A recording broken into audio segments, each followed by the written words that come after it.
Muito bem, meus amados. Vamos abrir nossas Bíblias. Mateus capítulo 7, versículo 28 e 29. Mateus 7, 28 e 29. Fala assim: quando Jesus acabou de proferir essas palavras, estavam as multidões maravilhadas da sua doutrina, porque ele as ensinava com quem tem autoridade e não como os escribas. Isso. Ele ensinava com quem tinha autoridade e não como os escribas. Meus amados, olha que interessante. Muitas pessoas chegam alguns dias ou outro para os pregadores na porta e falam assim: pastor, que palavra abençoada, que palavra boa. Alguns falam assim: que palavra bonita, que palavra bonita. E o que acontece? Sai dali e a vida continua do mesmo jeito, da mesma forma. Não muda uma vírgula. Não tem uma transformação em nada. Bem, como também alguns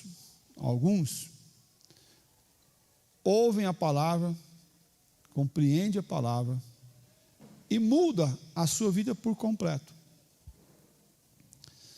Eu estava uma vez lá visitando o presídio, lá no Amazonas, e visitando o momento do intervalo dos presos, e lá fez um grupo, uma roda, a gente cantou, tal, e eu fiz uma mensagem, preguei ali, mensagem curta, rápida, objetiva, e um dos presos chegou no final da mensagem. Eu não tinha falado nada de apelo, não fiz apelo nenhum, mas ele chegou e falou assim: pastor, eu quero aceitar Jesus. Opa, aceitar Jesus é maravilhoso, né? Coisa boa, mas nem fiz apelo, né? Eu falei: cara, é hora esse cara aceitar Jesus mesmo, né? Jesus tocou na vida dele. A gente que é presbiteriano calvinista, né? Fala assim: não foi você que está aceitando ele, mas ele que te aceitou e te salvou, e você só está reagindo à fala e ao toque do Senhor Jesus Cristo na sua vida. Amém, glória a Deus por isso. E aí eu chamei ele ali na frente, ele foi na frente, orei com ele, ele se arrependeu dos seus pecados, confessou Jesus como Senhor da sua vida, como aquele que lava e purifica ao coração do perdido e do pecador. E perfeito, eu ia uma vez por mês. Estou lá, fui embora, felizaço da vida, contente, uma alma para Jesus, né? Uma alma para Jesus. Dei uma Bíblia para ele, tinha levado uma Bíblia a mais, dei para ele. Fui. Quando voltei no mês seguinte, a Bíblia que eu tinha dado para ele estava um grupo de pessoas numa cela, mas não lendo e estudando a Bíblia. Um estava arrancando as folhas da Bíblia para pitar, para fumar, e ele, porque não sabia ler, e eu nem sabia que ele não sabia ler, estava vendo o desenho da letra para fazer tatuagem no outro. Eu fiquei assim: mas como isso? Como pode isso? Num mês ele está arrependido, querendo ir para Jesus. No outro mês ele está tatuando, não a palavra, né, na pessoa, mas usando de molde as letras para escrever o que o outro queria que escrevesse. E usando a Bíblia como insumo, né? Como insumo para enrolar o tabaco e fumar. a Bíblia. Não é assim que eu desejaria de ver eles em volta daquela Bíblia. Imaginei, né, ele vai fazer um grupo de estudo, ele vai, né, vai ter um grupo aqui já convertido e transformado pelo poder do Senhor Jesus Cristo. É certo que outras pessoas nós encontramos na jornada da caminhada cristã e que tiveram um encontro e foram transformados por Cristo Jesus. Um encontro maravilhoso. Eu lembro de uma senhora que foi morar com a gente.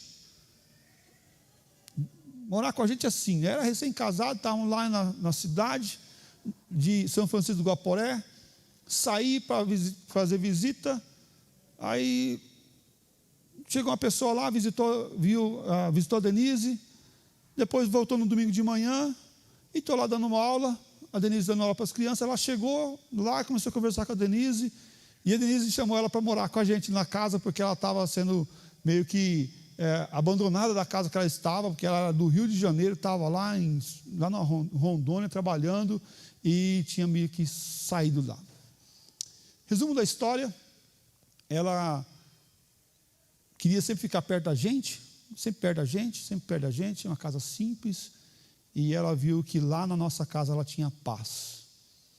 Ela tinha paz como não tinha em lugar nenhum, porque ela estava tendo visões, estava tendo perturbações na sua vida, no seu coração, e meio que ela estava fugindo de tudo, de todos, para encontrar a paz.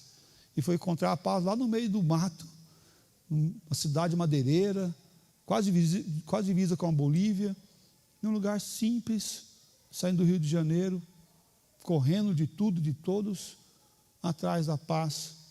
E a paz foi encontrada nesse lugar simples, tão simples que era a casa, onde nós vimos, da nossa casa de dentro, a gente via quem estava lá fora, não pela janela, mas pelas frestas das tábuas que era a nossa parede, a parede da nossa casa. E ela falou, nesse lugar tão simples, mas eu encontrei e eu tenho paz aqui. Por que eu tenho essa paz aqui nesse lugar? Ela teve um encontro com o Senhor Jesus naquela noite, e a vida dela foi transformada.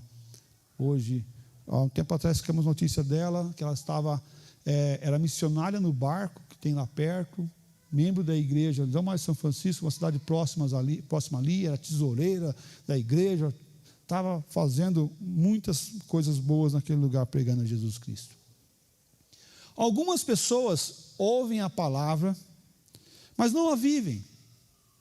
Ouvir a palavra, e a palavra de Jesus Cristo, que ele pregou no Sermão do Monte, e aqui é a conclusão desse Sermão do Monte, é algo maravilhoso, porque trabalha princípios e caráter. Encontramos no Sermão do Monte o comportamento que Jesus espera de cada um de nós. É uma orientação para a vida, para o relacionamento, para o nosso comportamento, para a nossa intimidade com Ele, para ver o que a Bíblia deseja de nós e como devemos interpretar a Bíblia. Porque Ele vai trazer nova interpretação da lei.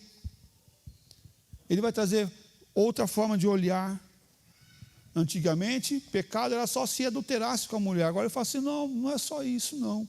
Se você desejar no teu coração, você já pecou. Ele vai trazer outro significado, não matar, não é só enfiar a espada, não. Mas se você no teu coração já eliminar aquela pessoa, você já matou ela. Porque ele está trabalhando questões de comportamento, caráter, a influência, a justiça, a piedade, a ambição, o relacionamento entre nós e o próximo, entre nós e Deus. São questões importantíssimas para a nossa vida, mas que é pautado pela palavra.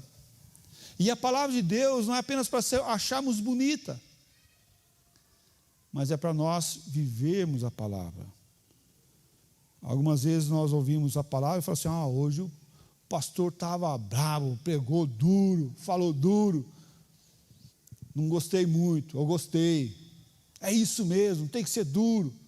algumas vezes, né, alguns mais radicais, alguns outros mais, pastor, não, o senhor está pregando muito duro. Não, o que diz a palavra? É para nós vivermos ela, meus irmãos. Não é para nós apenas gostarmos dela. Não é apenas para nós apreciarmos e ver o quão ela é importante, mas ela é mais importante vivida, ouvida e vivida. Não adianta colocar a Bíblia aberta, porque a Bíblia aberta lá no Salmos 91, ou qualquer outra página, ou outro texto se deixar, ela não vai te livrar do mal. Quem vai te livrar do mal é o Senhor nosso Deus. Como tem sido a nossa reação diante das verdades que nós encontramos na Bíblia?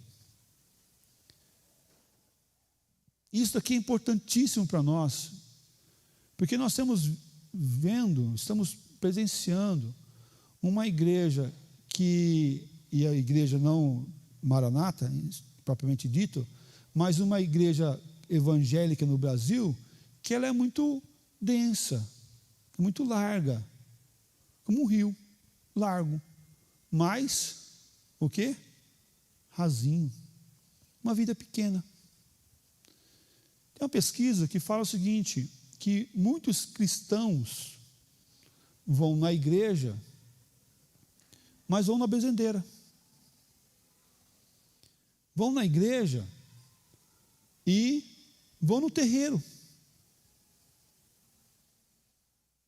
Vão na igreja, mas vão lá no passe. Vão na igreja, mas não passa debaixo de uma escada. Vão na igreja, mas sempre estão vendo o horóscopo. Vai que, né? Hoje é meu dia de azar. Eu não acredito, mas vai que hoje é o dia de azar. Uma vida dupla. Uma vida que não está pautada na palavra. E é interessante que eu estava conversando com os casais, na nossa discipulado de casais, essa semana, e eu relatei que eu tenho visto, muitas das vezes, quando está tudo certo na vida, a gente é bíblico. Mas quando alguma coisa está errada e a dificuldade chega, a gente deixa de ser bíblico, para ser carnal. Quer ver só? Ao passar por dificuldade lá com a tua esposa e com o teu marido, eu não estou falando aquela dificuldade pequenininha, não, falo aquela dificuldade grande, pesada. A gente pensa em ficar mais unido com ele ou com ela, ou a gente pensa em meio que abandonar o barco, separar. Hã? Não, eu estou unido com essa mulher para tirar a dificuldade, para me unir mais. Ou a gente pensa na separação. Consulta advogado lá, vai lá, deixa eu ver como que é esse negócio de separação aqui, porque esse negócio está dando certo não. Irmãos, vamos ser verdade. No meio da dificuldade, a gente pensa na separação. Mas separação é de Deus ou não é? A palavra de Deus fala que Deus odeia o divórcio. Não é algo. Fala que o divórcio acontece por causa da dureza do coração. A gente tem aliança até não ter dificuldade. Mas quando começa a dificuldade maior, o que acontece? Muitas das vezes os casais deixam de lutar pelo casamento e começam a lutar para a separação. Vivendo agora um contrato e não mais uma aliança. Por quê? Porque a palavra de Deus, ela, em certo sentido, não alcançou o mais profundo. A minha razão maior. O meu pensamento maior. Nós devemos olhar para a palavra de Deus, não como uma regra parcial da nossa vida, mas uma regra o quê? Integral, completa da nossa vida. Porque não adianta vir na igreja e achar bonita a palavra. Não adianta vir na igreja e falar assim, olha, é bom porque agora com esse pastor canta mais música, eu gosto das músicas, tem palavra de bênção, tem oração, e eu gosto desse negócio. Não, mas não é só isso. A palavra tem que impactar a tua vida, de tal forma que você venha ver que a palavra de Cristo, e Cristo é diferente do mundo, e daqueles que ensinam, simplesmente por ensinar, para fim próprio. Olha a vida de Jesus, a caminhada de Jesus. Quantos milagres ele fez para ele? Quantos milagres Jesus fez para ele? É isso aí, é nenhum. Nenhum milagre para ele. Estava com fome, podia transformar a pedra em pão? Podia, mas transformou não. Estava com sede na beira do poço? Poderia mandar a água sair de lá e descer sobre ele, geladinha, da temperatura que ele gostasse, aquele calor. Fez? Não fez. Não tinha travesseiro para colocar a cabeça. Mas ele podia mandar um palácio surgir ali na hora e dormir num hotel 5 estrelas lá onde que ele estivesse. Jesus veio para fazer a vontade do Pai. E agora, nós devemos entender que a palavra de Cristo veio para nos transformar nesse agente para continuarmos essa mensagem. Jesus veio para nos transformar. Nós vemos que essas pessoas que estavam lá entenderam essa mensagem, mas elas deveriam tomar uma decisão clara e objetiva. A palavra viva nos leva a tomar uma decisão e não apenas de achar bonito. Tome uma decisão com Cristo. A palavra de Jesus veio para nos impactar, para nos moldar. Olha o que o versículo diz, versículo 28, nosso texto base. Quando Jesus acabou de proferir essas palavras, estavam as multidões maravilhadas da sua doutrina. Maravilhadas da sua doutrina. Olha que palavra abençoada. Que palavra maravilhosa. Mas não basta apenas achar bonito. Tem que o quê? Mudar o comportamento. Tem muito crente vivendo a vida pequena, medíocre, achando bonita, ouvindo mensagem de segunda a segunda, no YouTube, no Facebook, nos canais, música sempre, mas quando sai para fora, não vive a palavra. Não basta ficarmos admirados, gostar da oração, ouvir a palavra de motivação, ficarmos espantados, maravilhados. Devemos ter e ver e sentir essa modificação, essa transformação. Mateus 5,11 fala assim: bem-aventurados sois quando por minha causa vos injuriarem e vos perseguirem e mentindo disserem todo mal contra vós. Há uma questão aqui de por minha causa. Nós temos uma causa, é Jesus. O mundo lá fora tem uma causa, que é o mundo. Não dá para não termos causa. Nós temos um motivo. Mais do que direita e esquerda, que muitos hoje têm se empenhado na causa da direita, ou se empenhado na causa da esquerda, ou tal coisa, nós temos Jesus, a nossa causa é Jesus. Não podemos abandonar disso, porque quando formos injuriados por causa dele, perseguidos por causa dele, mentindo, eles mentirem sobre nós por causa dele, nós estamos no caminho certo. Mas se nós não vivemos essa palavra, o que vai acontecer com a gente? Nós vamos ser agente secreto. Só gostar, mas não transformar.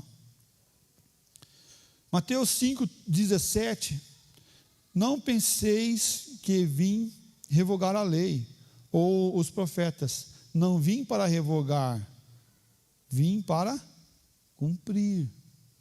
Eu vim para cumprir. Ele veio para cumprir essa lei. E nós devemos viver, sim, vivemos debaixo da lei, que foi cumprida por Cristo, para que nós também tenhamos condições de fazer assim, e cumprir em obediência à palavra do Senhor. Andar com o Senhor, viver com o Senhor, e caminhar com Ele, e se for possível e preciso, morrer pelo Senhor. E falo, meus irmãos, sabe por quê? Falo porque a igreja do Senhor Jesus Cristo, está passando por um momento, e cada dia mais eu estou vendo o rumo que está indo, que a gente vai passar por momentos mais difíceis. O caminho que está indo, a toada que está caminhando, não é para um caminho de liberdade mais, não. É um caminho de mais dificuldade. Prova disso, que na terça-feira agora vai ter um encontro de pastores e líderes lá no Mackenzie. Para quê? Para ver a questão legal da igreja com a justiça. Por quê? Porque as coisas estão se complicando. As coisas estão se complicando. Está tendo perseguição? Está. Mas vai diminuir? Não, não vai diminuir. Vai aumentar. Vai aumentar. Por quê? Porque o mundo é mau. Porque o mundo jaz no maligno e está usando lideranças para perseguir a igreja, para coagir palavras e falas. Hoje aqui, a gente não tem mais liberdade para ensinar o que a gente quer, da forma que a gente quer. A não ser que a gente interrompa a transmissão. Aí sim. Por quê? Porque a liberdade hoje ela é tolhida. Mas vai melhorar? Não, não vai melhorar. O que nós temos que fazer então? Declarar a nossa fé. De forma robusta, constante. Olhar a palavra de Deus de forma clara. E não viver um crente meia boca. Um crente parcial. Um crente que só gosta da palavra. E com a perseguição, o que vai acontecer? Tende a fortalecer a igreja de Cristo Jesus. Se tornar um pouco mais estreita naquele rio, mas mais profunda. Porque a palavra de Deus não é apenas para gostar dela, é para se viver dela. É para amar ela, porque ela mostra o nosso Deus. Nós temos que viver esse processo cada dia. Malaquias capítulo 4, versículo 2. Malaquias 4, 2. Está aí, Nicolas? Está? Acho que o texto está aí. Dá uma olhada aí. E ele fala assim, ó, parte B do texto.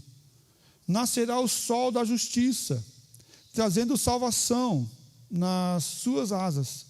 Saireis e saltareis como bezerros soltos da estrebaria. Quem que nasceu na estrebaria? Jesus. E esse Jesus é o sol da justiça que nasce. Para quê? Para trazer salvação, para trazer mudança de vida, trazer uma nova razão. Não é apenas para trazer palavras bonitas. Não é apenas para ser um filósofo com filosofias. Não, é para trazer salvação e mudança de vida. A palavra de Cristo foi feita para nós obedecermos e andar com ela. Ah, mas vai ter perseguição. Não. Com perseguição, sem perseguição, nós vamos caminhar com Jesus. E nós devemos decidir isso. Não apenas, mas era tão bonito quando o coral cantava, era tão bonito quando ouvia a mensagem, era tão bonito quando tal. Tá, mas e a tua vida agora? Está bonita igual? Ou está mais ou menos? E eu não estou falando da perca de salvação, não estou falando de vida com Deus, de andar com o Senhor, viver o melhor do Senhor para essa terra hoje. O ministério que Deus deu para você não foi feito para ser enterrado. O dom e talento que Deus colocou na tua mão é para ser exercitado, para servir o Senhor a tempo e a fora de tempo. que a gente tem que fazer então? Não se acomodar. Não se acomodar. Fazer e exercitar a palavra do Senhor, nosso Deus, no nosso dia a dia.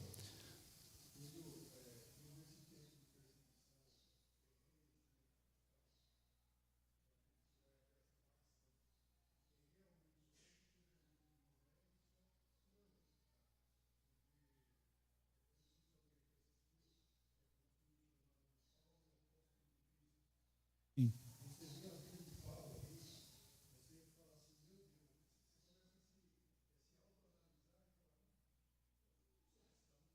É verdade. Ali foi high-tech, né? A vida de Paulo foi realmente uma intensidade muito grande desse evangelho.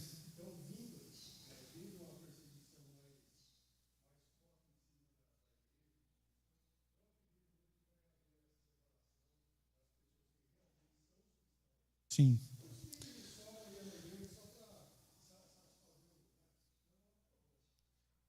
O que vai apenas por uma tradição, ou apenas por um costume, ou apenas para ouvir palavras bonitas e ouvir cânticos bonitos, daqueles que realmente são de Cristo. Quantos desses que estavam lá ouvindo esse sermão do monte saíram dali para seguir Jesus? A gente não sabe, o texto não nos mostra isso, mas não vimos isso. O texto, se tivesse tido 3.000 conversões naquela tarde, o texto não ia mostrar? Ele mostrou quando houve lá em Atos. Então o que acontece muitas vezes? Só gostar da palavra não é o fato. E a perseguição vai cada dia mais, hein?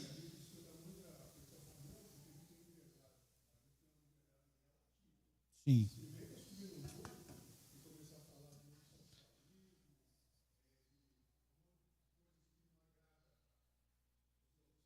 Sim. E que é tolhido pelo mundo hoje. E hoje a gente discipula, sim, no discipulado, a gente fala de forma mais aberta, no culto televisionado, transmitido de forma mais centrada, mas hoje a gente tem que realmente ouvir essa palavra, não apenas gostar dela, mas captar e mudar de vida, para ter essa palavra correta, certa e a vida transformada. E cada dia mais vai se exigir essa vida transformada de intimidade com o Senhor. Nós estamos e vamos viver um tempo de tempestade. Mas também é no meio da tempestade que a árvore engrossa o seu tronco. Quem é da roça sabe disso. Os troncos das árvores mais grossas, se plantar um fileiro de eucalipto lá, quais são as mais grossas? As que estão de fora, as primeiras. Por quê? Porque ali o tronco engrossa, porque pega vento, pega chuva, o vento chacoalha ela vai engrossar. Pega sol e ela vai engrossar. Nós estamos vivendo esse tempo de mais tempestade e vamos viver mais. Então temos que olhar a palavra do Senhor e não apenas achá-la bonita, gostar dela, mas viver essa palavra. Tem que viver a palavra que gera vida. A palavra da vida deve gerar vida em nós. Mas não uma vida do meu jeito, mas é a vida dela. A palavra do Senhor Deus fala que nascerá o sol da justiça, trazendo o quê? Salvação nas suas asas. E aqui a figura, no texto de Malaquias, é a figura do Senhor nos colocando debaixo das suas asas. Como que a galinha faz os seus pintinhos, seus pintainhos? Gosto dessa palavra, pintainhos, né? Como que a galinha faz com os seus pintainhos quando está vindo a chuva? Ela joga os pintinhos lá para tomar chuva? Não, o que ela faz? Ela chama os pintinhos, Joãozinho, sei não, ela chama os pintinhos, abre as asas, os pintinhos vai tudo embaixo dela e ela fica em cima, protegendo. A palavra do Senhor Deus é esse guarda-chuva nosso, que vai e que nos livra desse mal, mas da contaminação do mal. Mas a gente tem que ir debaixo dela. Senão o que vai acontecer? A gente vai viver um evangelho do oba-oba, até aquela perseguição, até aquela luta. Depois disso, não terá mais nada na minha vida. Jesus é esse homem que veio para transformar a nossa vida. Romanos 3,19 fala assim: ora, sabemos que tudo o que a lei diz aos que vivem na lei, o diz para que se cale toda a boca e todo o mundo seja culpado perante Deus. Somos pecadores. E a palavra de Deus fala que todo mundo vai ser o quê? Culpados diante do Senhor. Não há um que não seja culpado diante do Senhor. Ah, mas o Senhor está falando que sim, todos nós somos culpados diante do Senhor.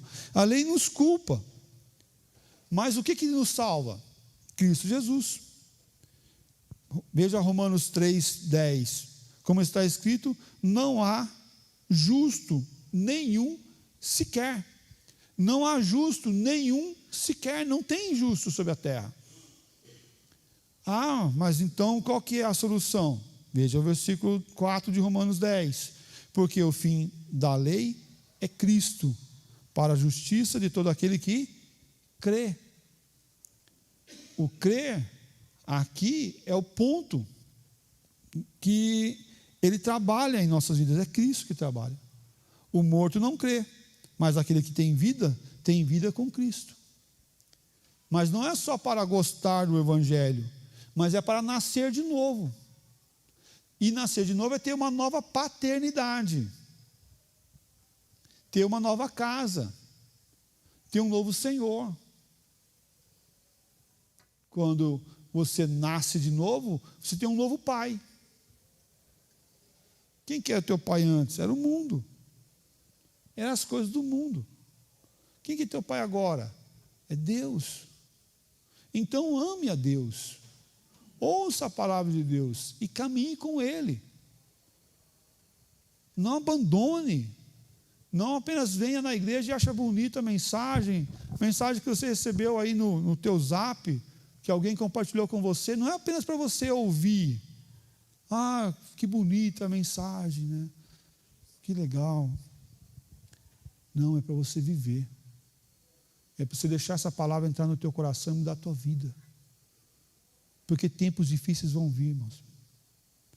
E o que vai nos manter firme não é a tradição da nossa família, não é a tradição da igreja presbiteriana do Brasil, mas é a palavra de Deus que entrou e colocou a semente mais profundo do nosso coração e produziu a 30, a 60 e a 100 por um.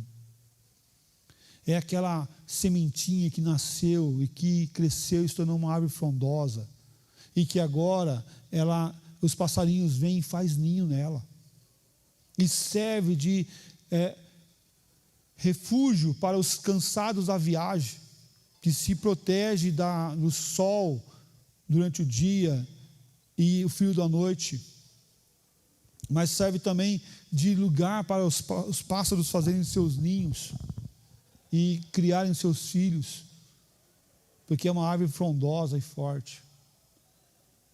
Meus irmãos, o tempo de preparar para as dificuldades é agora, não é no meio da dificuldade, é antecedendo a dificuldade. Quando a gente conserta o telhado da casa, no meio da chuva, quem troca o telhado? Não, a gente troca o telhado quando? Mas não é o certo, né? É na estiagem. Na chuva a gente coloca o quê? Só a bacia, né? Coloca só a bacia para proteger alguma coisa. Você olha, está cheio de bacia a casa. O que aconteceu aqui? Alguma coisa caiu lá em cima e quebrou as telhas tudo. Então a gente prepara a casa para a chuva antes da chuva. Se prepare, meu irmão. Se prepare. A chuva está chegando. O momento mais difícil vai chegar. Se prepare. Ame a palavra. Não apenas ache bonito a palavra. Eu gosto porque é confortante, é animador. Glória a Deus por isso. Que bom. E a tua vida, como é que vai ficar? Você vai andar mais fundo ou vai continuar como bebê? Tomando leitinho. Tomando leitinho ali porque só quer comida de bebê. Não, não pode ser assim. Nós devemos amadurecer na fé, crescer na fé. Porque quantas são as promessas de Deus, tantas tem nele o sim. Porquanto também por ele é o amém para a glória de Deus, por nosso intermédio. 2 Coríntios 1:20. Mateus 7:21. Nem todo o que diz Senhor, Senhor, entrará no reino do quê? Dos céus. Mas aquele que faz a vontade de meu Pai, que está nos céus. Percebe esse texto aqui? É duro. É pesado. Mas é verdade. A gente pode trocar aqui assim, nem todo o que diz, que palavra bonita e abençoada. Entrarás no reino dos céus. Mas quem vai entrar? Mas aquele que faz a vontade do meu Pai. Esse entrará no reino dos céus. Porque viver a palavra é tão fundamental. Só é para os filhos. Temer a Deus, bem isso mesmo. E é para os filhos, porque, quando eu, pai, dou uma ordem para filho, quem que obedece a ordem de filho? São os meus filhos. O filho do outro não obedece minha ordem como filho. Por quê? Porque eu sou o pai. Quando Deus é o teu pai, Ele vai dar ordem para você, você vai obedecer. É certo, quando falamos de Deus, né? Não tem ordem que Ele não dê que não seja obedecida, né? Todos vão obedecer. Obedece. Mas Ele nos dá um raio de liberdade aqui, que aqui é eu que vou agir. Ele me dá uma liberdade. Dentro desse processo aqui. Até aqui você tem liberdade, até aqui você tem liberdade, até aqui você tem liberdade. Dentro desse quadro aqui eu tenho liberdade. Dentro desse amor e justiça dele. Eu posso escolher a trabalhar no reino de Deus, a ouvir a palavra, amar a palavra, me dedicar na obra dele, em obediência, ou ficar, né, aí, esperando a tempestade chegar, e vai chegar. E vai chegar. Então olhe para o Senhor, ouça a palavra dele, ame o Senhor, não ame o pecado, e nem as coisas do pecado, abandone o pecado, viva, sabendo que nós vamos prestar conta de todas as coisas para o Senhor. Viva, sabendo que o Senhor Deus vai lhe pedir conta do que você fez e do que você não fez. Tremendo, é terrível. Coisa terrível é cair na mão de Deus vivo. Irado ainda. Né? Sabemos que todos aqueles que é nascido de Deus não vivem em pecado. 1 João 5,18. Todo aquele que é nascido de Deus não vive em pecado, mas deixa o pecado. Temos que abandonar o pecado. Há uma estatística falando que muitas pessoas, muitos homens, falando de homens, dentro das igrejas, têm visto a pornografia. Muitas pessoas dentro da igreja têm visto a mentira. Isso é pecado. E devemos o quê? Abandonar o pecado. Deixar o vício de todas as coisas. E não viver as coisas que agradam ao mundo, mas viver essa palavra do Senhor. Por quê? Porque Cristo é a nossa solução, Cristo é a nossa vida, Cristo é a nossa paixão. Ouça a palavra do Senhor, mas obedeça a palavra do Senhor Deus. Ache bonito? Sim, bonito, gostoso, legal. Muito bom vir no culto, deixa a gente animado, feliz, alegre para a semana toda. Mas, meu irmão, não é só até ali, o portão da igreja. É deixar entrar no teu coração e você carregar isso, ruminar isso, a sua vida no seu coração, abandonar o teu pecado, mudar de vida em nome do Senhor Jesus Cristo. Que Deus te desperte a viver esse melhor, a cada dia, a cada momento. E lembre-se, tempos difíceis vão chegar. Tempos duros vão chegar. Mas nós precisamos de crente casca grossa também, né? Crente casca grossa também, que estão dispostos a lutar, a amar e seguir Jesus Cristo a todo instante, para a glória dele mesmo. Viver a palavra, sempre, viver a palavra sempre. Vamos orar? Ó Deus, tem misericórdia de nós. Que nós viemos, sim, Pai, gostar da palavra pregada, ver, ó Deus, a palavra e ouvir a palavra, mas que possamos, ó Pai, ensinar primeiramente como Jesus ensinou, com relevância, com profundidade, com importância para a vida do ser humano. Mas também, ó Deus, que nós sejamos também esses que entendem essa palavra e que vivem essa palavra do Senhor. Ó Deus, que sejamos não aqueles que apenas sabem, mas que aqueles que sabem e que vivem a palavra e que se dedicam para o Senhor por completo. Perdoe-nos, ó Pai, das vezes que nós apenas sabemos, mas não praticamos. Tem misericórdia, ó Pai, de nós. Nos ajuda nesse processo. Livra-nos, ó Pai, do mal. Sabemos, ó Pai, que tempos difíceis irão chegar, porque faz parte da promessa do Senhor também para a igreja. Mas que, ó Deus, a tua igreja esteja pronta, preparada, fortalecida na tua palavra para viver esse tempo. Tem misericórdia, Pai, de nós. Em nome do Senhor Jesus nós oramos e agradecemos. Amém, Pai. Amém. Deus abençoe, meus amados.